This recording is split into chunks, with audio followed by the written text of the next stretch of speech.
بسم الله الرحمن الرحيم. معكم دكتور أحمد صلاح. إن شاء الله النهاردة هنبدأ أولى محاضرات مادة الفسيولوجي مديول الريسبيراتوري سيستم. المحاضرة دي مهمة جدا لأن دي المحاضرة التعريفية أو المحاضرة الانترودكشن بتاعة المادة وبتاعة الموديول. الزيادات اللي أنا هقولها مسموح بيها ليه؟ لأن احنا بنتعامل في موديول، فالمعلومة الزيادة اللي أنا هقولها خلال مادة الفسيولوجي هي معلومة هيستولوجي، فأنت اوريدي لازما هتكون مطالب بيها في الهيستولوجي. المعلومة الزيادة اللي أنا هقولها ممكن تكون معلومة باثولوجي، فاوريدي أنت مطالب بيها في الباثولوجي. معلومة أناتومي، فاوريدي أنت مطالب بيها في الأناتومي. فإذا الزيادات اللي أنا هقولها هي زيادات مسموح بيها، لأن أنت كده كده بتدخل الامتحان في الآخر بكل المواد دي. طيب يبقى إذا الزيادات هنا مش للضرر بل للنفع. ليه؟ لأن وأنت بتذاكر الفسيولوجي عايزك تكون رابطه بالهيستولوجي، عايزك تكون رابطه بالأناتومي. فلما ذاكر محاضرة فسيولوجي كويس ألاقيني ذاكرت نص محاضرة هيستولوجي، يبقى الموضوع سهل وبسيط. طيب احنا خلال محاضرة او فيديو النهاردة هنتكلم في 3 مواضيع. اول موضوع معانا هو عن الريسبيراتوري تراكت، تاني موضوع معانا هو عن الريسبيراتوري بريشر، تالت موضوع معانا هو عن حاجة اسمها النيمو ثوركس. طيب اول موضوع معانا وهو الريسبيراتوري تراكت. احنا بنتحدث في الريسبيراتوري سيستم. لما اقول لك الريسبيراتوري سيستم ده عبارة عن ايه، مخيلتك هتروح للحاجة اللي قدامي دي اللي هي اسمها اللنج. طيب اللنج دي هي بس تمثل الريسبيراتوري سيستم؟ قال لي لا. لما تيجي تتكلم في الهيستولوجي ويعرفك بالريسبيراتوري سيستم هيقول اول جمله فيه كده الريسبيراتوري سيستم از كونسيستس اوف، واديني حاجتين. اول حاجه اسمها الكوندكتيف بارت، بمعنى هو ايه وظيفه الريسبيراتوري سيستم؟ احنا بندرس فيسيولوجي عشان نفهم الوظيفه. فاول سؤال اساله هو هواي وي بريس، احنا ليه بنتنفس؟ قال لي والله احنا بنتنفس لان الريسبيراتوري سيستم دوت بيوفر لي غاز الاكسجين وبيدخله للجسم من بره، وبيخرج لي غاز تاني اسمه ثاني أكسيد الكربون اللي بينتج داخل الجسم من التفاعلات الحيوية ويخرجه لي لبره. يبقى إذا بيحصل عملية تبادل ما بين غاز ثاني أكسيد الكربون اللي بيخرج وغاز الأكسجين اللي بيدخل. عملية التبادل أو عملية الإكسشينج دي بتتم فين؟ بتتم على مستوى الريسبيراتوري سيستم، وخاصة على مستوى حاجة اسمها الألفيولاي. طيب في الريسبيراتوري لما تيجي تدرس هيبدأ يقسم لي الريسبيراتوري سيستم لحاجتين. حاجة اسمها الكوندكتيف سيستم، اهو الهواء ده بره وثاني اكسيد الكربون ده جوه، فانا محتاج حاجة توصل. الاكسشينج بيتم على مدار او على مستوى حاجة صغيرة هنا اسمها الالفيولاي. طيب انا عايز اوصل الاكسجين من بره للالفيولاي، وعايز اوصل ثاني اكسيد الكربون من الالفيولاي لبره، يبقى لازم أن يكون في حاجة اسمها الكوندكتيف سيستم. لما تيجي تتكلم عن الكوندكتيف سيستم فهتلاقي محتوياته كالتالي.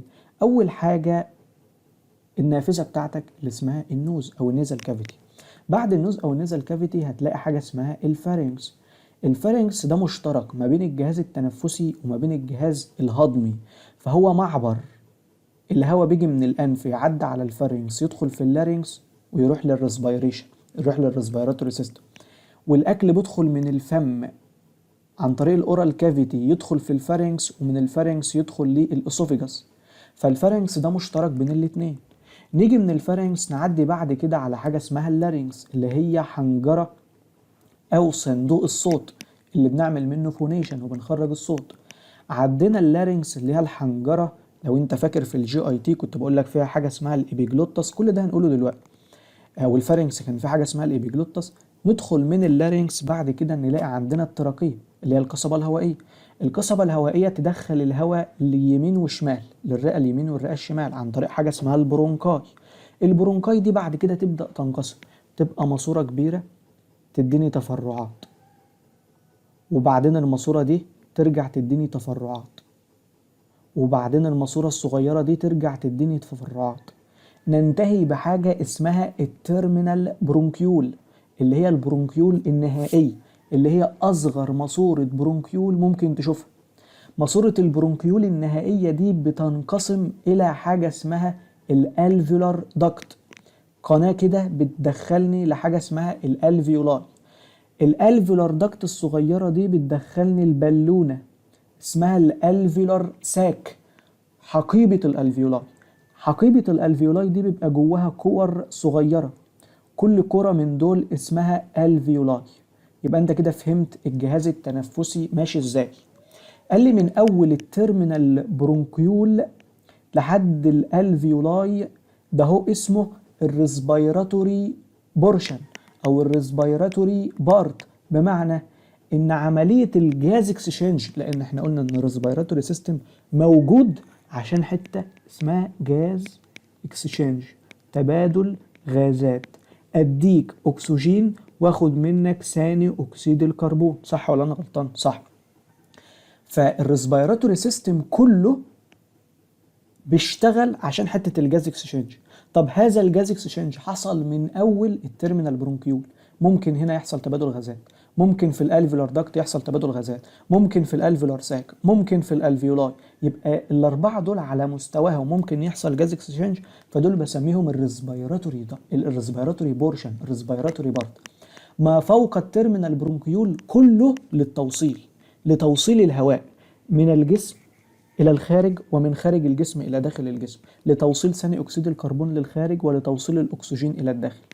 فكل اللي فوق اسمه كوندكتنج وكل اللي تحت اسمه ريسبيراتوري. يبقى عندي ريسبيراتوري بورشن وكوندكتنج بورشن، ده كده تقسيمة ريسبيراتوري، تقسيمة ريسبيراتوري.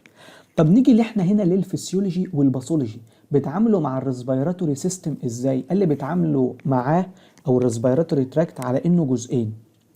الجزء الاولاني اللي هو الجزء اللي فوق اللي بسميه الابر ريسبيراتوري تراكت، الجزء الثاني اللي هو الجزء اللي تحت اللي هو اسمه اللور ريسبيراتوري تراكت. طيب الابر ريسبيراتوري تراكت عباره عن النوز والفارينكس واللارينكس.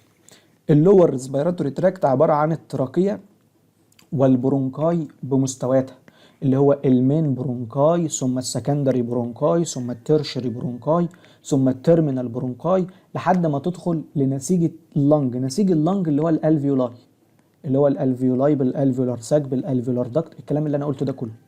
فمن اول التراكيه وانت نازل ده اسمه اللور ريسبيراتوري تراكت، ومن اول اللارينكس وانت طالع ده اسمه الابر ريسبيراتوري تراكت. وهذه هي التقسيمه المتبعه برضو في ماده الباثولوجي. ليه؟ لان يجي يقول لك ابر ريسبيراتوري تراكت انفكشن ولور ريسبيراتوري تراكت انفكشن، بكتيريا هتقعد فوق، بكتيريا هتقعد تحت، دي بكتيريا ولها علاج، دي بكتيريا ولها علاج، في هنا سيمتومز وفي هنا سيمتومز، تمام، في هنا دايجنوزس وفي هنا دايجنوزس، في هنا انفستيجيشن وفي هنا انفستيجيشن، في هنا تريتمنت وفي هنا تريتمنت.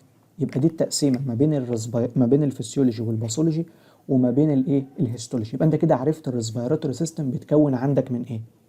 طيب احنا عايزين دلوقتي نعرف ايه ماده فسيولوجي، هاو اند هواي. هاو ازاي بيشتغل، دي اسمها الميكانيزم اوف ريسبيريشن، اللي هو ازاي عمليه التنفس بتتم، ودي ان شاء الله هناخدها الفيديو الجاي. هواي بقى كل واحد من دول موجود ليه؟ يعني ليه ما كانتش الالفيولاي على سطح الجلد؟ ليه كان في قبل الالفيولاي؟ لان احنا قلنا الريسبيريشن موجود عشان عمليه الجاز اكسشينج. يبقى الكوندكتيف سيستم كله بيقوم بوظيفه معينه، مش مجرد كوندكشن، مش مجرد توصيل. فليه النزل كافيتي موجود، للفارينكس موجود، لللارينكس موجود، للتراكيه موجوده، للبرايمري برونكاي والبرونكاي بمستوياتها والبرونكيول موجوده، ليه اللنج موجوده؟ هنبدا نتكلم عن كل واحد في دول وهحفظهم لك بطريقه سهله جدا وبسيطه. طيب نيجي نتكلم عن الابر ريسبيراتوري تراكت. الابر ريسبيراتوري تراكت اول مكون فيه النزل كافيتي اللي هي اسمها النوز. النوز دي فيها 4 حاجات، والاربع حاجات بيقوموا لي بوظائف. اول حاجه في النوز هي الريسبتور. الريسبتور دي خاصه بعمليه السميل، اللي هي عمليه الشم. فالريسبتورز ديت بتاعت الايه، بتاعت الأولفاكتوري نيرف المسؤولة عن الشم. يبقى أول حاجة في النوز هي الريسبتورز بتاعت السميل. طيب تاني حاجة في النوز بلاد فيزلز، اللي هي الكابيلاري يعني. طيب البلاد فيزلز أو الكابيلاري دي موجودة ليه؟ قال لي والله دي موجودة علشان تعمل هيوميديفيكيشن وتعمل وورم للهواء اللي داخل. افرض احنا برد والجو ساقع، الكولد اير دوت بيعمل اريتيشن لللنج تحت، فيخليني اكح ويخليني اعطس ويعمل لي انفلاميشن في اللنج. طب انا عايز ادفي الهواء وعايز اخلي الهواء اللي داخل نسبة الرطوبة فيه ودرجة حرارته مناسبة للريسبيريشن، يبقى يقوم بالوظيفة دي البلاد فيزلز والكابيلاري اللي موجودة في النوز. تالت حاجة في النوز، النوز فيها هير، فيها شعر. الشعر دوت بنقول الهير دوت بيعمل على تصفية الهواء اللي داخل، فهو عامل شبه المصفى. لو انت واخد أتربة، واخد أي فورين بودي، الهير دوت بيشيل الفورين بودي دي. فدايما تلاقي الانف بتاعتك اتكون فيها ايه، اتربه او زي عفر كده، وتبدا انت تغسل مناخيرك تلاقي كل ده نزل. يبقى دي الهير. موجود ايه تاني في النوز؟ موجود في النوز نيرفس، اعصاب. النيرفس دي بتاعت السنيز ريفلكس. مهم جدا المعلومه دي، ان السنيز ريفلكس، سنيز ريفلكس المسؤول عنه الانف، عشان في الكف ريفلكس كحه، كل الكلام ده بتاعنا ده فسيولوجي. فالسنيز ريفلكس الريسبتورز بتاعته او المنشأ بتاعه هو الانف. انت لما تشم شويه ملح او تاخد شويه بهارات في مناخيرك بتعطس مش بتكح. تكح لما تاخدهم في بقك وينزلهم في التراكية فتبدأ تكح، فالكحة جاية من تحت انما السنيز جاي من فوق. تمام. يبقى فوق السنيز ريفلكس، تحت الكف ريفلكس. يبقى باختصار الانف ليه 4 فانكشن على حسب الاربع حاجات اللي موجودين فيها. موجود فيها ريسبتور بتاعت السميل، موجود فيها بلاد فيزلز بتاعت الايه، هيوميفايد اند وورم الاير، موجود فيها هيرس عشان يعمل فلتريشن لللارج بارتكل، موجود فيها نيرفس عشان خاطر السنيز ريفلكس لما يحصل irritation في النيزل باسج ده هيعمل ايه، تحفيز للسنيز ريفلكس علشان نعمل ايه، ننظف النيزل باسج، ننظف النيزل كافيتي. تمام. طيب نيجي نتكلم عن الفارنكس. بالنسبة للفارنكس فاللي تعرفوا عنه ان هو 2 في 1. يعني ايه 2 في 1؟ ده بتاع الريسبيراتوري سيستم وبتاع الجي اي تي. ده وصلة ما بين الاسوفيجاس او ممر بيودي للاسوفيجاس وبيودي لللارينكس، فهو ايه، وصلة. تاني حاجة تعرف انه موجود فيه الابيجلوتس. الابيجلوتس دي وظيفتها ايه؟ قال لي اول حاجة بتمنع الفود ان هو يدخل لللارينكس، يبقى دي من وظائف الفارنكس انه في الابيجلوتس اللي بتمنع الفود والليكويد ان هم يعدوا للريسبيراتوري سيستم، لا ينزلوا في الاسوفيجاس بس. كمان الفارنكس بيقول لي هو يعتبر، يبقى موجود في الابيجلوتس وفي نفس الوقت هو يعتبر ريزونيتنج تشامبر. يعني ايه الريزونيتنج تشامبر؟ يعني حجرة لصدى الصوت. بمعنى لما تيجي تشتري مثلا مزمار او حاجة تلاقي في الحتة اللي انت هتنفخ فيها فهينشأ الصوت، وبعدين تلاقي حاجة طويلة كده موجودة زي الميكروفون كده مثلا. الحاجة الكبيرة دي موجودة ليه؟ دي موجودة علشان تعمل صدى صوت فتخلي الصوت متضخم، تكبر لك الصوت. يعني لو انت ما عندكش لارينكس والصوت هيخرج ما عندكش فارينكس والصوت هيخرج من اللارينكس بس، هتلاقي الصوت ضعيف جدا. فالفارنكس عشان يضخم الصوت فبنسميها الريزونيتنج تشامبر. طيب نيجي نتكلم عن اللارينكس. والله اللارينكس ده حنجرة او ده الحنجرة، ده في الفوكال كورد، هتدرسها في الاستولوجي بقى دي بالتفصيل، الترو كورد والفولس كورد. الفوكال كورد ديت مسؤولة عن الفويس برودكشن، دي اللي بتنتج لي الايه، الصوت. كده خلصنا الابر ريسبيراتوري تراكت. نيجي للور ريسبيراتوري تراكت. اللور ريسبيراتوري تراكت في التراكية. لما نيجي نتكلم عن التراكية برضو ايه اللي موجود فيها؟ قال لي التراكية موجود فيها الاستيك فايبر، فهي تمتاز بالالاستيسيتي. ليه تمتاز بالالاستيسيتي؟ قال لي عشان تسمح للتراكية التري انها تطول وتصغر مع الاكسبانشن بتاع الايه، بتاع اللنج اثناء عمليه التنفس بتوسع وبتضيق، بتتنفخ وبتفسي، بتتنفخ وبتفسي. فبنحتاج التراكيه تكون الاستيك بحيث تتناسب مع هذا الايه، مع هذا الفانكشن، انها توسع وتضيق توسع وتضيق. طيب نيجي بعد كده موجود في التراكية بلاد فيزلز. ليه في التراكية موجود عندي بلاد فيزلز؟ نفس الفكرة، بلاد فيزلز وكابيلاري علشان خاطر يعملوا لي هيوميديفيكيشن ويعملوا وورم للاير وهو داخل. موجود برضو عندي في التراكية حاجة اسمها الجوبلت سيل. ايه الجوبلت سيل دي يا دكتور؟ الجوبلت سيل دي خلايا المفروض انت واخدها قبل كده في الجي اي تي، بتفرز لي ميوكس سكريشن. ميوكس سكريشن عشان خاطر الفلتريشن. لو انا واخد اي بارتكلز، واخد اي اتربه، الاتربه دي تقف فين؟ في الميوكس، والميوكس يطرد بره عن طريق السيليا اللي موجوده على طول الريسبيراتوري ابيثيليوم، فيبقى عملت فلتريشن للاير اللي داخل. طيب نيجي للبرايمري برونكاي او للبرونكاي والبرونكيول. البرونكاي او البرونكيول ما فيهمش كارتلج، نو كارتلج، وده على عكس التراكية. فاذا الحجم بتاعهم مش ثابت، بيعملوا لي برونكو دايلاتيشن وبرونكو كونستريكشن، يبقى نو كارتلج. ليه؟ علشان نعمل برونكو دايلاتيشن وبرونكو كونستريكشن فنعمل كنترول في الاماونت اوف اير، في الكميه اللي داخله. لو انا بجري فانا اعمل برونكو دايلاتيشن عشان وانا بعمل اكسرسايز وبجري محتاج اكبر كميه اكسجين، فاعمل برونكو دايلاتيشن. طب وانا نايم مش محتاج، يبقى اعمل برونكو كونستريكشن. تمام. طيب موجود برضو او من وظائف برضو البرونكاي والبرونكيول انها تعمل لي ترانسميشن، انها ترانسميت الايه، الهواء من فوق لتحت، من الابر ريسبيراتوري للالفيولاي او لللنج. طيب نيجي للاخر حاجه اللنج او الالفيولاي. الالفيولاي هي الريسبيراتوري بورشن، او هي الفانكشنال يونت بتاعه الريسبيراتوري سيستم، فهي المسؤوله عن عمليه الجاز اكسشينج. كده احنا خلصنا الريسبيراتوري تراكت، اتكلمنا عن الابر واتكلمنا عن اللور ريسبيراتوري تراكت. الكلام مفصل، كلام بسيط، كل اللي تعرفه النزل كافيتي فيها ريسبتور بلاد فيزلز هير ونيرفز. ليه؟ علشان كذا وكذا وكذا وكذا. الفارنكس 2 في 1 جي اي تي وريسبيريشن، موجود في الابيجلوتس، موجود او هو بيسمى الريزونيتنج تشامبر. التراكيه الاستيك، او الاول اللارynx ده الفوكال كورد يبقى الفويس برودكشن. التراكيه قلنا الاستيك تتسع وتضيق، البلاد يعمل لها موديفيكيشن وورم، الجوبلت سيل تفرز لي ميوكس سكريشن. بعد كده عندي البرونكاي والبرونكيول نو كارتلج، فبرونكو دايلاتيشن برونكو كونستريكشن، واللنج الفيولاي بتعمل لي جاز اكسشينج. طيب نيجي بقى للهاند اوت، هنلاقي نفس الكلام اللي احنا قلناه. طيب انا عايزك بس تعود نفسك الشرح اللي انا شرحته ماشي مع الهاند اوت تيبيكال، كلمه كلمه وسطر سطر. فاول حاجه قلناها ان خلاص اللنج بتساعد في عمليه الجاز اكسشينج، اللي هي بتبدل الاكسجين بثاني اكسيد الكربون، فالاكسجين بيروح للتشو علشان خاطر الاوكسيديتيف ميتابوليزم اللي هي اسمها الايروبيك ميتابوليزم، اللي هي عمليات الايه، التكسير بالاكسجين اللي احنا خدناها في الميتابوليزم بتاع البايوكيمستري. ثم ثاني اكسيد الكربون ده ويست برودكت، مخلفات الميتابوليزم، وتبدا تخرج لبره. اثناء الانسبيريشن انا بجيب من الاتموسفيريك هير اللي هو الهواء الجوي اوديه للالفيولاي علشان يحصل اكستشينج، فالاكسجين يخش من الالفيولاي للبلد، وثاني اكسيد الكربون يطلع من الدم يخش فين؟ في الالفيولاي عشان يخرج بقى في الهواء.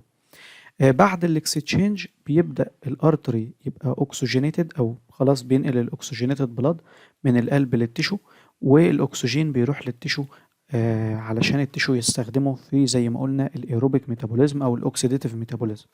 بعد كده اتكلمنا على ثاني اكسيد الكربون، قلنا بيحصل ريفيرس للعمليه اللي فاتت، ان هو بيخرج من التشو يروح للبلد، البلد يشيله يروح للهارت، الهارت يوديه لللنج، واللنج يحصل له اليمينيشن عن طريق الاكسبيرت اير.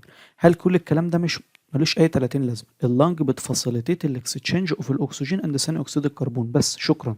يبقى ده عمليه جاز اكستشينج. ثم قلنا الفانكشن بتاع الريسبيراتوري تراكت، قلنا في عندنا ابر وفي عندنا لور. الابر زي النوز قلنا فيها السميل ريسبتور عشان خاطر الشم، قلنا بتعمل هيوميفايد يعني تعديل او ترطيب للهواء اللي داخل بسبب الكابيلاري اللي موجوده في النوز، بتساعد على ان هي تفلتر المواد الكبيره بسبب الشعر اللي موجود في النوز اللي هو النوز هير، بيفلتر لي اللارج بارتكل اللي هي الفورين بودي ماتيريال، المواد الغريبه. التربulent اير اللي هو الاير اللي فيه مواد او فيه مشاكل او في عفر او كده، الحاجات دي كلها بتبرسبيتيت، بتترسب في الميوكس. يقول لك از جيل كونتنت اللي هو ايه وزن الميوكس لاير، تفضل محبوسه جيت كونتاكت، اول ما تلتصق بالميوكوزال لاير بتبدا تترسب عليه. كمان السنيزنج ريفلكس اللي بيخلي اي حاجه تدخل تعمل اوريتيشن للنزل باسج، اقوم انا اعطس فانضفها اكلير الايه الباسج مره اخرى. وفي نفس الوقت بيفضل ان انا اتنفس من النوز عن الماوس بسبب الحاجات اللي احنا قلنا عليها دي. بالنسبه للفارنكس قلنا ده كومون باسوي ما بين الريسبيراتوري والدايجستيف، وقلنا فيه الابيجلوتس اللي بتعمل كبارير تخليني ما ايه ما ابلعش اكل داخل الجهاز التنفسي داخل التراكيه، لانها بتقفل مين؟ بتقفل اللارynx، بتبقى موجوده ما بين الفارنكس واللارynx بتقفله.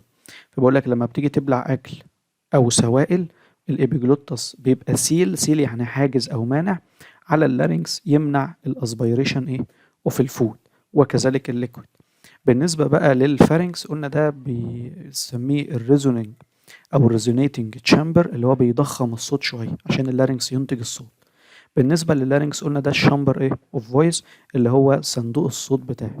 طيب نيجي للي هو الريسبيراتوري تراكت، قلنا في عندنا التراكية ثم البرونكاي، بنسميهم التراكيو برونكيال تري، دول اللي بيوصلوا اللارynx بالالفيولاي. بنبدأ من التراكية وبننتهي عند الالفيولاي اللي هي الفانكشنال يونت اوف ريسبيراتوري سيستم. مرورا بقى بالليفت والرايت برونكاي. بعد كده الليفت والرايت برونكاي يتجزأوا اكتر، يدوني برونكيول، البرونكيول تديني تيرمينال برونكيول، تيرمينال برونكيول تديني ريسبيراتوري برونكيول. دي كلها برانشات لحد ما اوصل للالفيولار داكت اللي هتدخلني للالفيولاي. الكلام ده بالتفصيل ناخده في الهيستولوجي. هنا في الفسيولوجي انا محتاج وظيفة وبس، من الريسبيراتوري يونت او من الفانكشنال يونت بتاعه الريسبيراتوري سيستم اقول له الالفيولار ساك اللي هي الالفيولاي. طيب الفانكشن بتاعه التراكية قلنا ليها elasticity، فهي بتوسع وبتضيق، بتلينسنج وبتشورتنج، بتطول وبتقصر على حسب الديستنشن او الكولابس اوف اللنج. لو اللنج اتملت بالهواء هي توسع مع اللنج، لو اللنج ما فيش فيها هواء هي تضيق تكولابس. كمان بتعدي الهواء من التراكية او الهواء اللي معدي من التراكية بيحصل له وورمد وهو هيوميديفايد، نفس تأثير النوز بالظبط، بتدفي الهواء وبترطبه شوية. كمان فيها جوبلت سيل بتفرز ميوكس عشان لو في سمول بارتكلز ولا حاجة تتحجز. البرونكاي والبرونكيول قلنا خلاص ان هي بتنقل الهواء للالفيولاي. اما الالفيولاي فدي الفانكشنال يونت المسؤولة عن الجاز اكستشينج. طيب نكمل شرح بقى. نيجي للموضوع التاني بتاعنا اللي هو الريسبيراتوري بريشر. لما نيجي نتكلم عن الريسبيراتوري بريشر ندخل شوية في تركيب اللنج ونرجع تاني للاناتومي وللهيستولوجي. بالنسبة لللنج فانت عارف ان الاسمر اللي موجود قدامي ده نسيج اللنج، يعني السمرة دي اللنج. اللنج من جوه زي ما قلت لك فيها الفيولا، يبقى دي اللنج. الاسمر اللي انا رسمه ده دي الالفيولاي، وموجود عندي غشاء يحيط باللنج اسمه البلورا. يبقى عندي اللنج والالفيولاي والبلورا. كلام جميل، كلام جميل جدا. طيب عايزين نتكلم عن حاجه اسمها الريسبيراتوري بريشر اللي هو الضغوط الموجوده داخل اللنج. انا عارف ان في ماسوره اسمها التراكيه. التراكيه دي مدخله لي الهواء من بره الى داخل مين؟ اللنج. الى داخل مين؟ الى داخل الالفيولاي. يبقى دي الماسوره اللي اسمها التراكيه، او ده هو كله الكوندكتيف بورشن او الكوندكتيف بارت. طيب فين الضغط هنا؟ اولا بره هنا عندك حاجه اسمها الاتموسفيريك بريشر اللي هو الضغط الجوي او ضغط الهواء. طيب عندك جوه اللنج ذات نفسها اللي هو يعتبر جوه البلورا او جوه اللنج اسمه الانترا بالمونري اللي هو الالفيولار بريشر. يبقى الضغط جوه اللنج هنا اسمه الالفيولار بريشر او الانترا بالمونري بريشر اللي هو الضغط داخل اللنج او الضغط داخل الالفيولاي. طيب في ضغط جوه البلورا، مش دي البلورا؟ قال لي البلورا ده غشاء بيحيط باللنج، غشاء بيحيط باللنج. طيب الغشاء دوت بينه وبين اللنج في مسافه، يعني هو مش لازق في الجدار بتاع اللنج، لا في مسافه بينهم. طب المسافه دي تسيب لي حيز، يعني في هنا كافيتي، تجويف، صح؟ الكافيتي دوت جواه ايه؟ جواه هواء؟ لا جواه فلويد. جواه فلويد، جواه سائل. الفلويد اللي موجود جواه كميته قليله جدا لان المسافه دي صغيره جدا. الفلويد اللي موجود دوت كميته اقل من 10 ملي، اقل من 10 ملي. يبقى ده الفلويد اللي موجود في الانترا بلورال كافيتي. ليه اسمه انترا بلورال كافيتي؟ ما ده غشاء اسمه البلورا، وداخل هذه البلورا يوجد ايه؟ يوجد فلويد. طيب شكل البلورا ذات نفسه انا حابب اشرحه لك، يعني انا حابب نخرج بعيد خالص ونشرح شكل البلورا. كنت قلت لك في الجي اي تي البريتونيوم وشرحت لك ازاي الاغشيه بتحيط بالاعضاء. هرجع اشرحها تاني عشان اللي ما كانش معانا. دي دلوقتي ايه؟ دي حقيبه، دي ساك. الساك دي مقفوله ومليانه ميه من هنا. كلام جميل، كلام جميل. طيب اللي قدامي ده ايه؟ اللي قدامي ده اورجان، ده اورجان اهو. هذا الاورجان عايز ادخله جوه هذه الحقيبه. ادخله جواها؟ لا، اخلي الحقيبه تحيط بيه. طب هو هيتجه ناحيه الحقيبه، فايه اللي يحصل؟ تلاقي الساك بدات تعمل كده، وادي الاورجان عايز يدخل جواه. طيب خليه يزق كمان شويه، لما يزق كمان شويه تلاقي الحقيبه عملت كده، وادي الاورجان بقى جواها. هو دلوقتي حقيقة هذا الاورجان داخل الحقيبة ولا الحقيبة تحيط به؟ لا، في الحقيقة هي الحقيبة تحيط به، يعني الحقيبة ما زالت منغلقة على نفسها، ده اللي يهمني. وجواها السائل او الفلويد الخاص بيها. ده شكل البلوره وهي بتحيط باللنج. الاثنين ده هم بيقوموا بقى لازقين في بعض كده بفايبرس تيشو، فتبقى دي اسمها البلورال ساك او البلورال او البلورال ممبرين اللي بيحيط بالايه باللنج. دلوقتي الحقيبه دي بقى ليها تو ممبرين داخلي اللي هو اللي قدامك ده اهو، وممبرين خارجي. الكلام ده كله المفروض كلام هيستولوجي، انت تجي لي وانا اشرح لك انت تكون فاهمه. بس احنا زي ما قلت لك المعلومه اللي انا اديها لك زياده ما هي موجوده في ماده تانية، يبقى انت مش هتحتاج تسمعها. ساعتها لما تروح تسمع في الهيستولوجي او تقرا الهيستولوجي هتقراها وخلاص، يبقى انا وفرت عليك وقت ولا ما وفرتش؟ وفرت. البلوره دهيت لها تو ممبرين داخلي يحيط بالاورجان يعني ملامس للاورجان اسمه الفيسرال ممبرين، وممبرين خارجي، والخارجي ده هيبقى محيط بمين او هيبقى مجاور لمين؟ مش هنا بقى باقي مكونات الصدر اللي هو العضلات والعظام والكلام ده كله، يبقى محيط بالشيست وول او ملامس للشيست وول اللي هو جدار الصدر، اسمه البارايتال بلور. يبقى انا عندي جوه في فيسرال بلورا، واللي بره بي بارايتال بلور. طيب دي لازقه في اللنج، واللي بره البرايتال لازق في الثوراسيك ايه؟ الثوراسيك وول، والمسافه اللي بينهم اللي هي البلورال كافيتي او البلورال ممبرين، او البلورال كافيتي اللي هي جواها فلويد. طيب زي ما قلنا نرجع تاني لمحاضرتنا.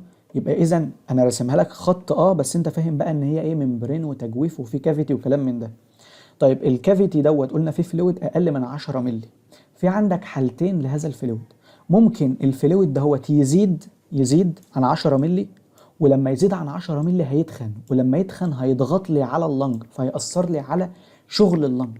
حالة ان الفلويد ده يزيد لها اسمها ايه؟ اسمها بلورال افيوجن. دي اللي بتحصل في حالات الإديمة، التورم.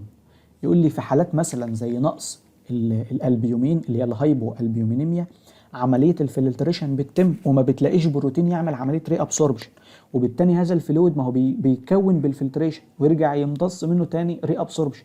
طب الري ابسوربشن ما حصلش، فعمال يحصل فيه فلتريشن فيعمل لي بلورال افيوجن اللي هي نوع من انواع الاديم. طيب او الفلويد دهوت يجي معاه هواء اير، وده موضوع هنتكلم فيه بعنوان حاجة اسمها النيمو سوراكس. تمام؟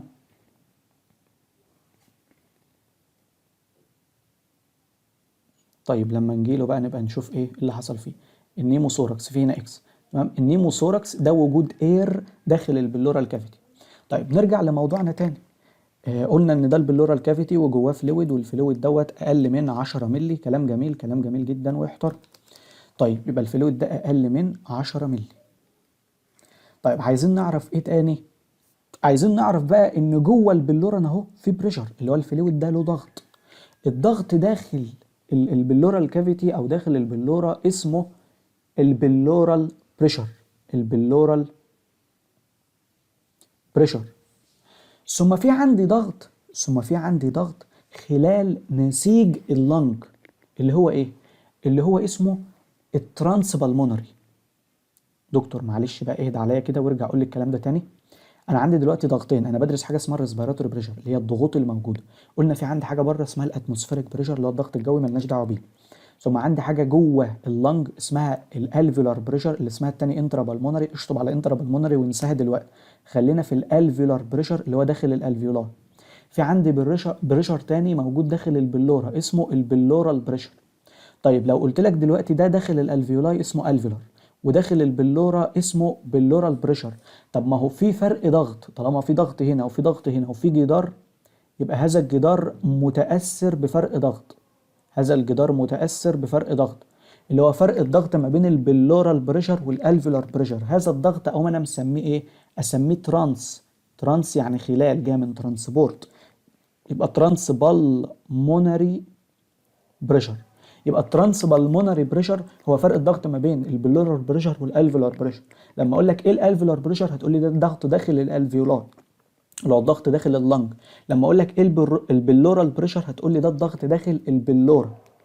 طب الالفيولار بريشر ات ريست في وقت الراحه بيساوي زيرو. عارف يعني ايه زيرو؟ زيرو يعني مفيش فرق بينه وبين الضغط اللي هو متصل بيه اللي هو مين؟ اللي هو الاتموسفيريك بريشر. يبقى مع اصل لما نيجي ناخد القيم بتاعه الضغوط هتلاقيني بقول لك ايه؟ زيرو، موجب واحد، موجب 2 سالب 1 سالب 2. كلمة سالب 1 سالب 2 يعني متأثرا بالقيمة الرجعية بتاعتي هي الاتموسفيريك بريشر. فلما اقول لك ان الالفيولار بريشر ات ريست بيساوي زيرو، معناها ان مفيش فرق بينه وبين الاتموسفيريك بريشر ات ريست، يعني الفرق بينه وبين الاتموسفيريك بريشر ات ريست بيساوي زيرو. يبقى دي معنى كلمة الالفيولار بريشر ات ريست بيساوي زيرو. طب نيجي لقيم البلورال بريشر. هذا البلورال بريشر له قيم.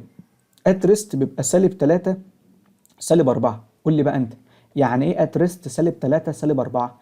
يعني اقل من الاتموسفيريك بريشر سالب 3 او سالب 4 خلال الريست. طيب يقول لي ات النورمال انسبيريشن. ايه انسبيريشن واكسبيريشن دي؟ انسبيريشن واكسبيريشن عمليه دخول الهواء لللنج اسمها انسبيريشن، عمليه خروج الهواء من اللنج اسمها اكسبيريشن، اللي هي عمليه الشهيق والزفير. تمام؟ شهيق زفير، انسبيريشن اكسبيريشن، دخول الهواء خروج الهواء.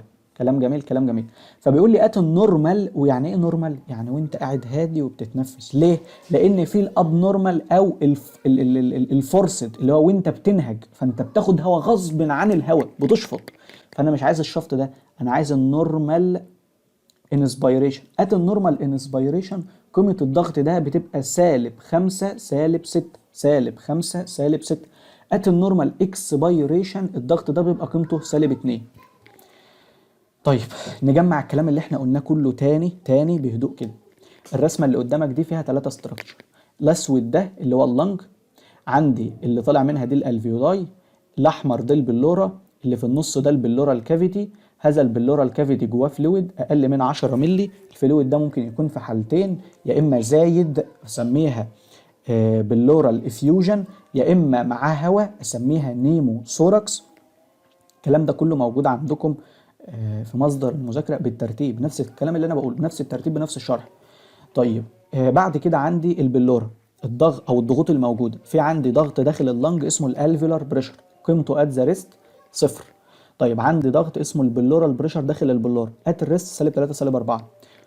زود في الانسبيريشن قلل في الاكسبيريشن. في الانسبيريشن يبقى سالب 5 سالب 6، في الاكسبيريشن يبقى سالب 2. يبقى انا جايبه سالب 2 في الاكسبيريشن، ثم ريست سالب 3 سالب 4، ثم انسبيريشن سالب 5 سالب 6. كلام جميل كلام جميل. ثم عندي فرق الضغط بين الاثنين اللي اسمه الترانس بالمونري بريشر. طيب بيقول لي ان دايما الضغط داخل البلوره بالنيجاتيف. ما هو لاحظ كده، ات ريست سالب 3 سالب 4، اكسبيريشن سالب 2، انسبيريشن سالب 5 سالب 6. يعني هو دايما اقل من الاتموسفيريك بريشر، فهو دايما بالنيجاتيف، دايما بالنيجاتيف. طب هو يعني ايه ضغط نيجاتيف؟ ضغط نيجاتيف يعني ضغط سحب. الضغط البوزيتيف يعني ضغط زق. اقول لك ان الهواء بينتقل من الضغط العالي للضغط القليل، فبينتقل من الضغط العالي للضغط القليل. الضغط العالي ده مثلا بوزيتيف 50، الضغط القليل ده مثلا بوزيتيف 20، فهو بينتقل تبعا للضغط البوزيتيف انه بيتضغط فيه، فبينتقل للضغط الايه الاقل. لو انا ضغطت عليك هتسيبني وتجري، لو انا زودت لك الفيديو خليته ساعتين وثلاثه واربعه دماغك هتنضغط مش هتفهم مني اي حاجه. فالهواء بينتقل من الضغط العالي للضغط القليل. يبقى اذا الهواء بيتسحب بالضغط القليل. ما هو الضغط النيجاتيف ده ضغط قليل ودايما قليل، فبالتالي ده ضغط سحب بيشفط، ضغط شفط، ده ضغط نيجاتيف. طيب ايه اسباب الضغط النيجاتيف والكلام ده؟ ان شاء الله ده هندرسه في محاضرات تانية وهنشرحه في محاضرات تانية. انا بس عايز اعرف الفانكشن بتاعت البلورال بريشر. البلورال بريشر ده كونه بالنيجاتيف له فانكشن؟ قال لي له فانكشن. عد معايا الفانكشن وهم 3 هلب وشيب، 3 هلب وشيب. عد معايا بقى كده، عايزين بس ننضف حته. عندي الفانكشن 3 هلب وشيب. 3 هلب، اول هلب معايا ان هو هلب الريسبيريشن او الريسبيراتوري موفمنت، ان هو بيساعد حركه الريسبيريشن، بيساعد على دخول الهواء لللنج في عمليه الانسبيريشن، وبيساعد على خروج الهواء من اللنج في عمليه الاكسبيريشن. دي اول وظيفه. تاني وظيفة ان هو بيساعد على الكونتاكت بتوين اللنج اند الشيست وول. بمعنى قلت لك ان الشيست وول مربوط بره بالبرايتال بلورا، واللنج وول مربوط جوه بالفيسرال بلورا، والاتنين دول بينهم فلويد. انت عارف لما تجيب حتتين ازاز وتحط بينهم نقطة مية وتلزقهم ببعض، جرب تفك الازازتين عن بعض مش هتعرف، لان مفيش هواء، ففي ضغط نيجاتيف، ففي ضغط سحب، فتيجي تشد الازازتين عن بعض ما تقدرش. تمام. فدي شكل البلوره، ان البلوره رابطه لي الشيست بمين؟ باللنج. ولما نيجي ناخد الميكانيزم اوف ريسبيريشن هنلاقي عمليه الانسبيريشن ودخول الهواء بتتم بتمدد اللنج. بنفخ اللنج، بمدد اللنج، الاقي الهواء يدخل جواها. طب انا همددها ازاي؟ بشدها من بره، فبشد الشيست وول، وعشان الشيست وول مرتبط ارتباط وثيق بمين؟ باللنج، فلما اشد الشيست وول يبقى بشد اللنج، فهو اللي بيعمل الفانكشن دي. فهو هيلب الكونتاكت بتوين مين؟ بتوين الشيست وول اند اللنج، علشان يحافظ على الاكسبانشن بتاع اللنج، ان الشيست وول دايما في مكانه. هو انت القفص الصدري بتاعك اللي هو صدرك ده بتطبق؟ ما بتطبقش. طب لما يكون هو ما بتطبقش واللي جوه دي بالونه ممكن تفسي وتلزق في بعضها، هو يفضل ماسك فيها محافظ على الاكسبانشن بتاعها، التمدد بتاعها. تالت هيلب معايا هي هيلب الفينوس ريتيرن، ان هو بيساعد على عودة الدم. مش هو قوة ساحبة، قوة شافطة؟ طب ما القوة الشافطة دي، القوة الشافطة دي لما يكون انا عندي فوق هنا، او ده جسم الانسان، فوق هنا الصدر، فوق هنا الصدر وتحت هنا البطن، ده الصدر وده البطن، الدم بيرجع ازاي؟ القلب فوق هنا، الدم بيرجع له كده. طب لما يكون الضغط هنا نيجاتيف، مش الدم يتشفط يتسحب؟ سحب الدم ده اسمه الفينوس ريتيرن. وانتوا درستوا CVS وعرفتوا ان كان من اسباب الفينوس ريتيرن هو النيجاتيف بريشر بتاع الثوركس، اللي هو اصلا كان البلورال يعني. ثم في عندي الشيب. الشيب اللي هو ايه؟ اللي هو الدوم شيب او الدومي شيب بتاع مين؟ بتاع الدايفرام. لو لاحظت الدايفرام شكله عامل ازاي؟ اللنج عامله كده والدايفرام عامل كده. هو ليه الدايفرام عامل كده؟ يعني ليه الدايفرام دايما قبه لفوق، ما هوش عامل كده قبه لتحت، ما هوش كده خط مستقيم؟ عشان البريشر فوق دايما نيجاتيف، فدايما شفطه، فلما يكون هو متثبت هنا ومتثبت هنا واتشفط يقوم عامل قبه لفوق. فالدوم شيب بتاع الدايفرام ده دايما موجود بسبب النيجاتيف بريشر بتاعت مين؟ بتاعت البلور. يبقى دي كده الفانكشن بتاعت البلور. يبقى 3 هيلب: هيلب الريسبيريشن، هيلب الفينوس ريتيرن، وهيلب او هيلب الايه؟ هيلب الكونتاكت بتوين الايه؟ او هيلب الاكسبانشن بتاع اللنج، لانها بتعمل كونتاكت بتوين اللنج اند الشيست وول، في نفس الوقت بتحافظ على الدوم شيب بتاع الدايفرام. نيجي للهاند اوت. ادي البلورال بريشر. انا اللي بقول لك، انت لو تابعت معايا هتلاقي نفس الكلام بالظبط، حتى وانا بشرح مش هتحتاج تسمع الجزئيه دي، بس انا بكرر مرتين عشان انا بلاحظ ان كتير منكم مش عايز يفهم، هو عايز يترجم كلمتين الهاند اوت. عشان كده انا وانا بشرح بقول بنفس ترتيب الهاند اوت وتتابع الهاند اوت، بس ببعد عنه عشان تركز معايا. تمام. فبقولنا انا عايزك تركز معايا تفهم، وبعد كده ممكن توقف الفيديو تعلم اللي انت عايز تعلمه وتكتب اللي انت عايز تكتبه. بس في الوهله الاولى واول مره تاخد معايا المعلومه لازم تسمع، لازم تركز، لازم تحاول تفهم، لان الامتحان بيجي بالفهم. مش تركات الامتحان كلها بتبقى اسئله فهم، مش اسئله الاكمل والكلام ده. ما اي حد هيجيبها، يعني اي حد يقرا سطر هيعرف يجيبها، ما هو هيحفظ السطر وخلاص. فقلنا البلورال بريشر ده البريشر الموجود في البلورال كافيتي، اهو البريشر اللي في النارو سبيس بتوين الايه؟ اللنج بلورا اند الشيست وول بلورا، اللي هو احنا قسمنا البلورا ايه؟ ناحيتين بقى، فيسرال وبرايتال. طيب بيقول لك ده الفلويد فيه اقل من 10 مللي، وقلنا في بعض الديسيز بيحصل اكيوميليشن زي حالات البلورال افيوجن. طيب البريشر هنا بالنيجاتيف، النورمال فاليو من -3 ل-4 ملم زئبق. في النورمال انسبيريشن بيبقى من -6 ل-8، في النورمال اكسبيريشن -2. يبقى ده الرينج اللي هو المين. وبعد كده يعني النيجاتيفيتي بتزيد في الانسبيريشن وبتقل النيجاتيفيتي في الاكسبيريشن. طبعا النيجاتيف هو اللي بيسحب الهواء. طيب الفانكشنال بتاع البلورال بريشر قلنا بيساعد على الريسبيراتوري موفمنت، بيساعد ان اللنج ما تكولابسش، يعني اللنج ما تكشش معايا. فبيقول لك اهو require on the outside of the lung to keep اللنج expanded، يخلي اللنج ممتده زي ما هي، ما تكشش معايا، وتبقى دايما على تلامس مع الشيست وول. مسؤول عن الدوم شيب بتاع الدايفرام، هو اللي بيشفط الدايفرام لفوق. وقلنا بيساعد على الفينوس ريتيرن من كل اجزاء الجسم الى القلب، كذلك الليمف فلو. طيب حته بقى لو فقد النيجاتيفيتي مفيش فينوس ريتيرن، مفيش ليمف فلو، مفيش انسبيريشن، يحصل لنج كولابس، الدايفرام ينزل تحت، ما هو عضله عايزه تنقبض لتحت، هينزل تحت ناحيه البطن، يزود الانترا ابدومينال بريشر، يبقى عكس الفانكشن بالظبط. طيب بالنسبه للالفيولار بريشر ده اللي هو الانترا بالمونر بريشر، خد بالك الفيولار وليس باللورال. باللورال بتاع البلورا ده بالنيجاتيف، الالفيولار بريشر اللي هو الضغط داخل اللنج، قال لي هو دايما بيساوي صفر، وقت الانسبيريشن يقل، وقت الاكسبيريشن يزيد. ماشي، نيجاتيف 2 وبوزيتيف 2. طيب بالنسبة للترانس بالمونري بريشر بقى، ده الفرق ما بين الانترا بالمونري وما بين البلورال. فتجيب الانترا بالمونري تطرحه من الانترا بلورال يديك بريشر اسمه الترانس بالمونري. وده كده الايه الجزء الخاص بالبريشر. التعريفات مهمة جدا جدا جدا. الفانكشن بتاع البلورال بريشر ده سؤال ريتن في الامتحان من غير ما تفكر، من غير ما تفكر. دي كده كانت الريسبيراتوري بريشر. نيجي للموضوع الثالث معانا والاخير اللي هو النيموثوركس. يعني ايه عمليه نيموثوركس او يعني ايه نيموثوركس؟ نيموثوركس يعني في اير ان ذا بلورا، في اير ان البلورا، البلورا دخلها هواء.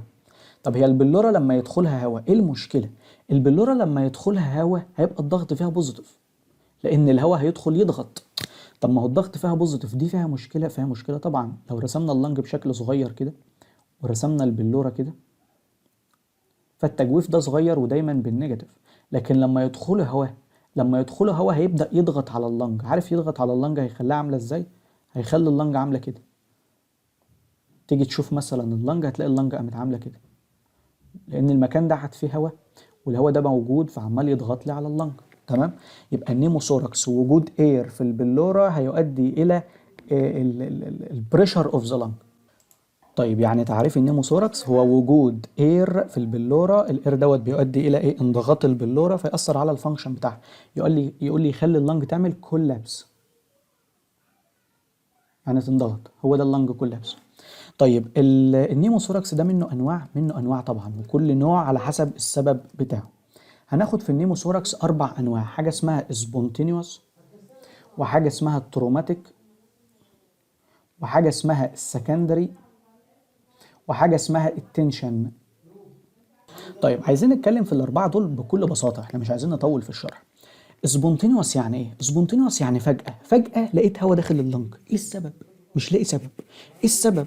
ولا في انجري في اللنج، اللنج سليمه جدا، ما فيش حد خبطني، ما فيش حد، ما اتعورتش، ما عملتش حادثه، ما فيش ديسيز معين، ما فيش انفكشن معين، ما فيش اي حاجه. سبونتينيوس فجاه كده قامت اللنج او البلوره دخل جواها هوا فحصل لنج كولابس. فيقول لي ان السبونتينيوس ده دايما بيبقى كونجينيتال، يعني حاجه وراثيه. كونجينيتال ازاي بقى؟ بتلاقي دايما في الجدار بتاع اللنج، الجدار بتاع اللنج بتلاقي فيه كوره. الكوره دي يعني ايه؟ يعني سيست، بنسميها سيست او ساك. هذه السيست او الساك متكونه كده في الجدار بتاع اللنج، حاجه كونجينيتال، حاجه وانت في بطن امك ونازل بيها، حاجه والجنين في بطن امه نازل بيها، خلل في تكوين جدار اللنج. فجدار اللنج بدل ما يبقى مصمت كده، لا اتكون جواه ايه؟ سيست. بقى في سيست موجوده جوه جدار اللنج، فجدار اللنج مصمت اهو، في سيست موجود. السيست دي فجاه قامت مفرقعه. تمام؟ طيب طالما كونجينيتال يبقى بتيجي في ناس معينه. بتيجي في مين؟ قال لي والله بتيجي في الطول. خد بالك، طول سن من 20-40، يعني الناس الطويله، الناس الرفيعه، وخاصه المن، يعني المن اكتر من الومن، اللي عندهم من 20-40 سنه فجاه يجي لهم سبونتينيوس نيموثوركس. طيب السموكينج بيزود لي الانسيدنس بتاع الايه؟ السبونتينيوس نيموثوركس. يبقى دي كده السبونتينيوس نيموثوركس. يبقى السبونتينيوس نيموثوركس دي كونجينيتال نيموثوركس نتيجه وجود رابتشر اوف ساك او رابتشر اوف ايه؟ اوف سيست. طيب الكلام ده بيحصل ايه؟ بيحصل سبونتينيوس فجاه. بيجي في مين؟ في الطول سن من 20-40. السموكينج بيزوده. طيب تاني نوع من النيموثوركس هو التروماتيك نيموثوركس. تروماتيك يعني ايه؟ واحد ادى شخص ايه؟ خنجر في صدره، سكينه في صدره، فبنقول ستاب ووند. ستاب يعني ايه؟ ستاب يعني حاجه اخترقت، طعنه. تمام؟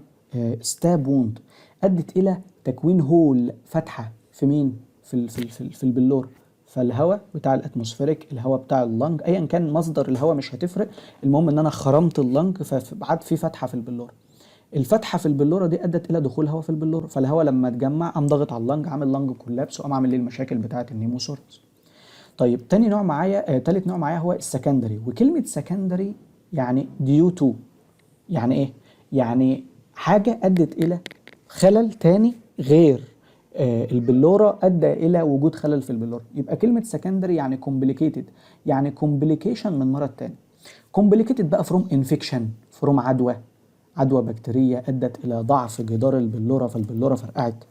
كومبليكيشن بقى بسبب تيومر، ورم حصل في اللنج مثلا وضغط على جدار البلوره ادى لان هو فرقع فدخل الهواء فعمل نيموثوركس. ده اللي هو السكندري او الكومبليكيتد نيموثوركس. نيجي لاخر نوع معايا اللي هو التنشن. والتنشن انا سبته للاخر لانه نوع خاص من التروماتيك. بمعنى انا عندي دي اللنج، كلام جميل كلام جميل جدا، وعندي دي البلوره، كلام اجمل كلام اجمل جدا. ممكن البلوره تتخرم بان يحصل ايه؟ فتحه كده او هول. في بقى خرم خاص من البلوره. ايه الخرم الخاص ده؟ الخرم الخاص دوت ان الفتحه اللي اتكونت بقت على شكل فالف. بمعنى الفتحه بقت عامله كده،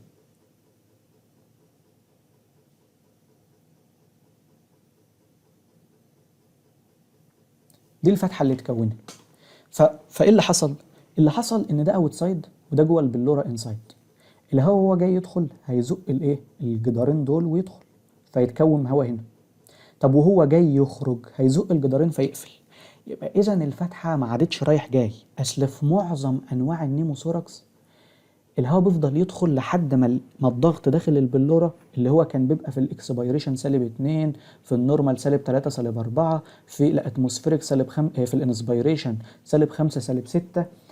المهم ان الاثنين دول، ففي كل انواع النيموثوركس الضغط النيجاتيف ده بيتلاشى ويبقى قد الاتموسفيريك، يقوم خلاص ما عادش فيه هواء يدخل. فاللنج كولابس عندي بيبقى محدود، ليميتد، بمعنى اننا بنضغط على جزء من اللنج وخلاص، ما بنتمددش اننا نقفل اللنج كلها، لان خلاص كميه الهواء اللي جوه قعدت قد كميه الاتموسفيريك، او الضغط جوه قد الاتموسفيريك، فما عادش فيه هواء بيدخل. لكن في النوع الرخم ده، في التنشن ده، الضغط مستمر مستمر مستمر، لان الهواء عمال يدخل وما بيخرجش، عمال يدخل وما بيخرجش، فبيعبي. فهنا النيموثوركس ممكن يوصل لكومبليت لانج كولابس، انت تفقد شغل لانج بالكامل. ده تنشن وبيبقى ميديكال امرجنسي، يعني العيان فجأة، يعني العيان لازما في الحال تعالجه والا هيموت منك. في الحالتين دول ممكن العيان يقعد ساعة واثنين وثلاثة ومش قادر يتنفس بس عايش. لكن هنا لا، ده انت الموضوع معاك هيبقى ايه؟ صعب شوية. طيب كده قلنا انواع النيموثوركس. عايزين ناخد بقى الايه؟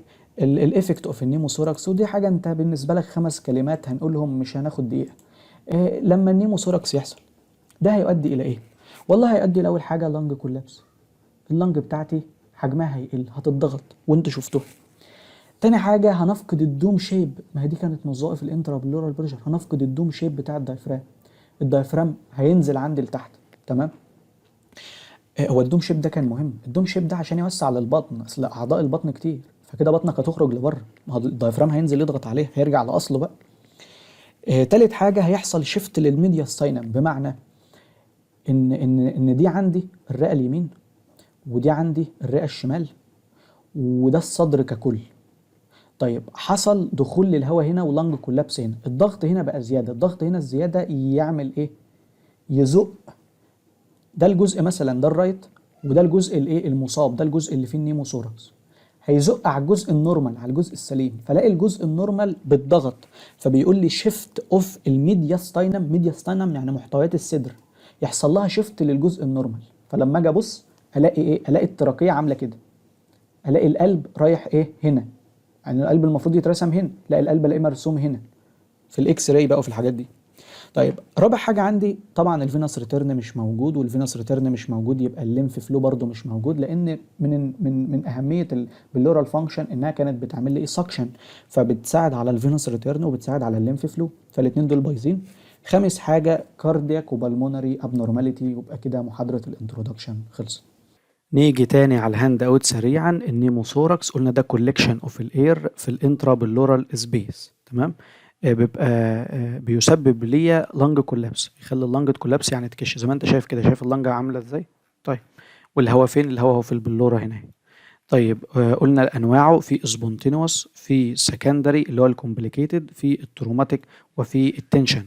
طيب قلنا ايه في السبونتينوس؟ قلنا ما فيش اي تروما، absence of any trauma or injury.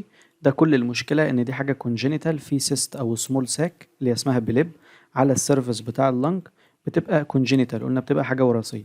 الموست كومن انها بتيجي في سن من 20 ل 40. تمام. بيبقى العيان بتاعي طويل شويه، بيبقى رفيع شويه، وبيبقى دايما سموكينج. تمام. وفجاه تقوم فرقعه عامله نيموثوركس.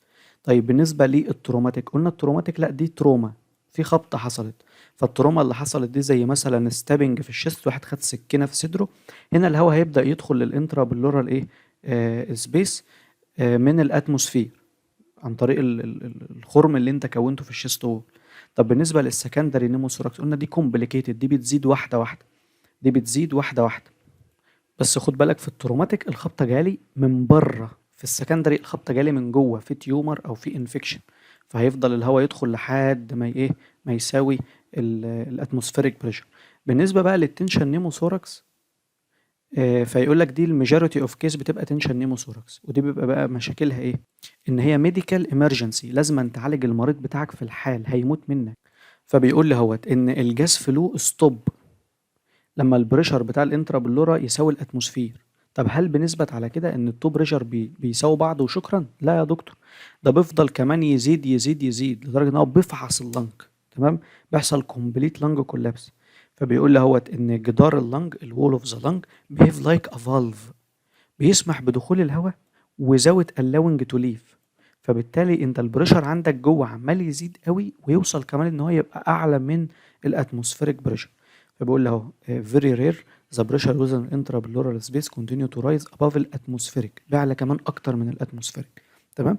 يبقى معلوماتك عنهم تبقى بسيطة، اللي حصل كونجينيتال يبقى ده سبونتينيوس، اللي حصل بسبب تيومر او انفكشن يبقى ده سكندري، اللي حصل بسبب تروما يبقى ده تروماتيك، اللي حصل وكانت الجدار بتاع اللنج زي فالف، ده كده يبقى اسمه تنشن نيموثوركس، تمام. ايه الايفكت بتاع النيموثوركس؟ قلنا 5 كلمات: كولابس، بفقد الدوم شيب بتاع الدايفرام، بيحصل شيفت في الميديا ستاينم تورد النورمال سايد. ليه؟ لان النيموثوركس ضغط زياده، ضغط زياده بيزقني على الناحيه السليمه. فلو مثلا نيموثوركس في الرايت تلاقي الهارت والتراكيه والدنيا دي رايحه كلها ناحيه الشمال. كمان بيقول لك ديكريس في الفينوس ريتيرن والليمف فلو، وقلنا الكاردياك اند بالمونري ابنورماليتي، مشاكل في القلب ومشاكل في اللنج. يا ريت تتابعوا باقي المحاضرات، ان شاء الله المحاضرات هتنزل بنفس الفكره كده. هيبقى الموضوع اكثر تنظيما، هتلاقي الفيديو او السلايد فيها موضوع هنناقشه باستفاضه. ويمكن انا المره دي طولت، يعني احنا خدنا 10 دقائق في الاول بنعرف الريسبيراتوري سيستم ككل، وبرضه انا معاك هادي واحده واحده لحد ما احس ان انت خلاص بقيت متمكن. بعد كده هتلاقي كل الكلام ده انا بقوله في ثانيه. فهنا لو الفيديو 40 دقيقه، ان شاء الله المحاضرات الجايه الفيديو هيبقى 20 دقيقه، ومش هنحاول نزود في الفيديو، لان انا اللي يهمني والاهميه القصوى بالنسبه لي ان انت مدى استيعابك يبقى طول الفيديو 100%. بالتوفيق، وان شاء الله نشوف كورس كويس.